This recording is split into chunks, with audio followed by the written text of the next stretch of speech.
ভাই পাখি তো নিয়ে এসছি, হ্যাঁ পুষছি ঠিকই, কিন্তু এদের পেছনে না আর খেটে আমি শেষ করতে পারছি না। সত্যি কথা বলতে এত পরিশ্রম, সারাদিন বাড়িরই এত কাজ করতে হয়, ঝাড়ুও দিতে পারিনি, ঘর বাসন রেগুলার থাকে, রান্না থাকে, কখনো কখনো বাজার দোকানে আমার প্রয়োজন হয়, ঘরেই এত কাজ, তারপরে এদের পেছনে অষ্টক্ষণ লেগে থাকতে হয়।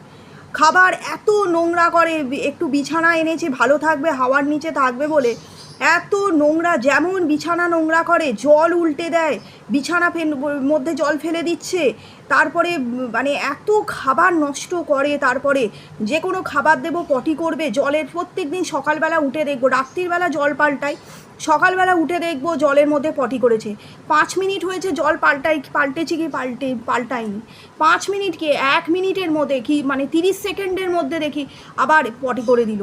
ঠিক আছে, মানে এর আগে পাখি পুষতাম, দেশীয় পাখি ছিল যেগুলো হাতে আসতো, টেনশান হতো যে এই বাবা এই পাখিটা কে কতদিন পাবো।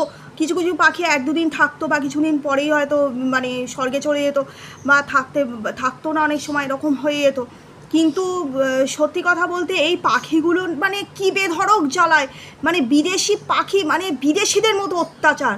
ঠিক আছে, দেশি পাখিগুলো না অনেক সুন্দর হয়, মানুষকে বোঝে। প্রায় 1 বছরের ওপর হয়ে গেল পাখিগুলোকে পুষছি, এতদিনে পাখিগুলো পোষ মানেনি, চিনতে পারে না, ভয় পালায়, আর তার উপরে নোংরা, অকথ্য নোংরা করে, মানে আমার জ্বালাপোড়া জীবন হয়ে গেছে এই পাখি পুষে। পাখিগুলোকে সাধ করে এনেছিলাম, তারপরে একটা খাঁচার মধ্যে খাবার দেবো, জল দেবো, শান্তিতে থাকবে না, মানে একে অপরের সাথে অনবরত মারপিট করে। এদের প্রত্যেকের জন্য একটা আলাদা করে খাঁচা হলে ভালো হয়।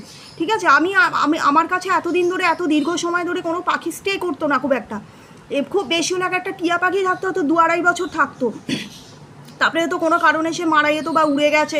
এরকম অনেক ছোটোবেলায় ছিলাম তখন টিয়া পাখি ছিল।